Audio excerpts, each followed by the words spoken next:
like to welcome everybody to the HRO Sports Betting Podcast. Coming up here, this is week number six now. Boy, the weeks are flying by here in college football. And first game we want to talk about, it's a game they're playing right here in Vegas. Gotta love it. BYU versus Notre Dame. It's at Allegiant Stadium here in the fabulous Las Vegas metropolitan area, where the LED lights are still flowing pretty well here. It's still a little warm out here in Vegas, but it's good weather. Good sleeping weather. With that being said, you got BYU, a team who I really like, and a Notre Dame team who I've really downgraded. So for me to see BYU get points, I am salivating to get to the window on this one. T, what are you thinking? Well, we're going to be at this game. Yeah. So we'll be there. As far as an official play goes, just right off the bat, probably nothing that I'm going to count towards the record. I actually made BYU about a 1.5 favorite in this game on a neutral site. So just for the heck of it, we're going to sprinkle some on the money line. I'm going to take BYU money line. Yeah, BYU. I'm leaning. I'm telling you, take BYU in the points for me.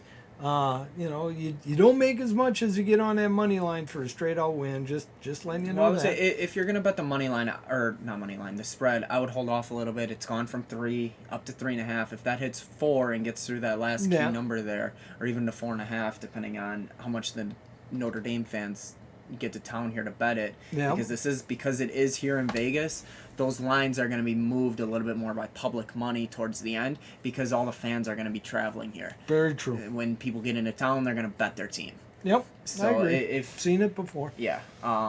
As far as that goes, I mean, one thing with Notre Dame, I've been disappointed with their defense this year. Yeah. That elite defense that they were supposed to have going into the year, and then in week 1 showed that. Yeah. And held the Buckeyes and kept them in check for the most part.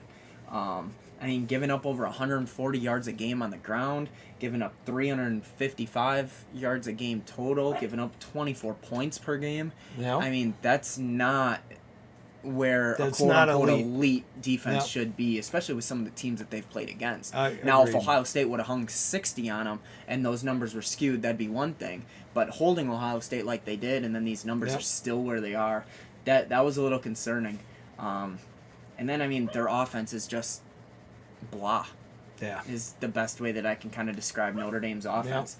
Yeah. Apart from the tight end, they don't have a ton going for them. BYU's defense isn't great, but they're not bad. They're just efficient. They're tough. That's they why play I like hard. them. They play hard. They're tough. They're going to try and beat you up in the trenches. They've played. Yeah, whoever they can get right now. Yeah, they just play people and they get after you, and that's what I like. I once again really like this squad.